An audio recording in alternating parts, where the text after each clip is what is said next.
This channel does not promote any violent, harmful, or illegal activities. All content provided by this channel is meant for an educational purpose only.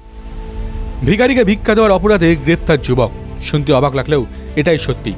এক ভিখারিকে মাত্র 10 টাকা ভিক্ষা দেওয়ার অপরাধেই গ্রেপ্তার হয়েছেন এক যুবক। ঘটনাটি ঘটেছে ইন্দোরে। জানা যাচ্ছে যুবক পেশায় একজন গাড়ি চালক। ভিক্ষা দেওয়ার অপরাধে তার বিরুদ্ধে এফআইআর দায়ের করা হয়। জানুয়ারির 1 তারিখ থেকেই মধ্যপ্রদেশের ইন্দোরকে ভিখারি শূন্য করার সিদ্ধান্ত নিয়েছিল সরকার। সেই মতোই জারি করা হয়েছিল নির্দেশিকা। কিছুদিন আগেই ভোপালকেও ভিখারি মুক্ত করার জন্য এক নির্দেশিকা জারি করা হয়। বলা হয় প্রকাশ্য রাস্তায় ভিক্ষা করা যাবে না, আর কেউ যদি ভিক্ষা দেন তাহলে গ্রেফতার হবেন তিনি। ভিখারিকে কোনো জিনিস কিনে দেওয়াটাও অপরাধ। এক আধিকারিক জানান 15 দিনের মধ্যে এই নিয়ে ভিক্ষা দেওয়ার অপরাধে দ্বিতীয় ব্যক্তি গ্রেফতার হলেন। গত সোমবারই ইন্দোরের লাসুডিয়া থানার অধীনে এক মন্দিরের সামনে বসে থাকা ভিখারিকে 10 টাকা দিতেই সেই গাড়ি চালককে গ্রেফতার করে পুলিশ। রাজ্য প্রশাসনের ভিখারি উৎখাত দলের এক আধিকারিকের অভিযোগের ভিত্তিতেই এই এফআইআর দায়ের করা হয়েছে।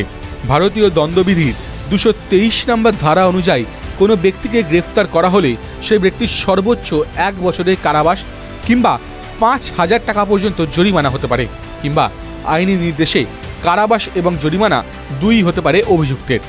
প্রশাসনের ভিখারি উৎখাত দলের এক আধিকারিক ফুল সিং সংবাদ মাধ্যমকে জানান, বিগত 6 মাসে ইন্দোর শহরে 600 জনেরও বেশি মানুষকে ভিক্ষা করতে দেখা গিয়েছে।